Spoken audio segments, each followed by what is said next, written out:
don't necessarily want to go swimming a lot of the time. So, how you guys doing? I'm BM3 Zagarelli. I'm Steven Utz. I'm MK3 Bunny-Willis. BM3 Barlow.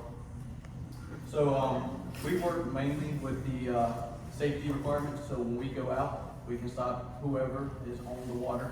So whether that be a kayaker, paddleboarder, any boat, it doesn't matter. We can stop getting out PC because we are checking all your safety equipment. So for paddleboards, kayaks like that, some of the things we're checking, the only requirements is a life jacket of some sort or personal flotation device and a whistle. We didn't bring a whistle today. However, I brought these, and I know like they're not the official whistle, but they're the best I could do for today. all it has to be is a sound producing device. Yeah. So These are the ball-less whistles, so if water gets in them or if, like they get frozen, you can still use them.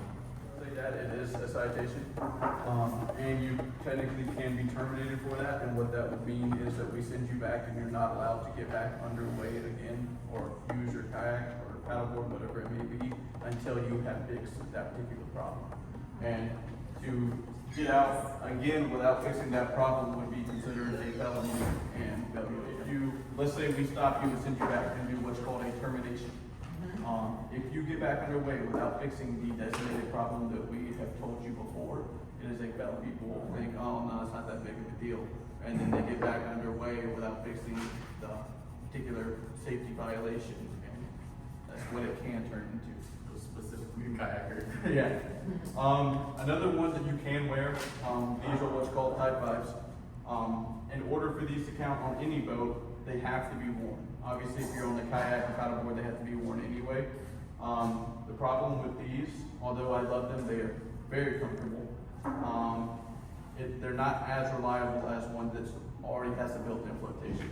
So these, most of the time, are going to require a CO2 canister that's built in, and it has a pressure gauge. So once you are submerged a certain amount, then they will go off. Most of them have pull cords right here, which I am not going to use because that would not be the experience for everybody. But you can inflate it that way. I don't believe these have manual. They do. Yep. So like if you get in, fall in the water, and it doesn't deploy, take this right here, you just rip it open, the whole zipper will come out, and then there's a little tube right here, you just blow it in, blow it right out. We're here not to sign everybody for every little thing we can. Make sure you're just out there being safe. So we can. To go out and not see pets protected. Mainly all the time. Yeah. Mainly all the time. Unless they're like the little tiny dogs. Yeah. Well, I've seen those on the smaller dogs, but I haven't seen any bigger dogs where they're like that. Yeah. But again, important because I think most of us are fur babies. If our dog, it's like our child is flailing, we're doing the same. We're trying to save them, save us, and then So this is not a law. Like your pet does not have to have on, so it's not law, but it's recommended.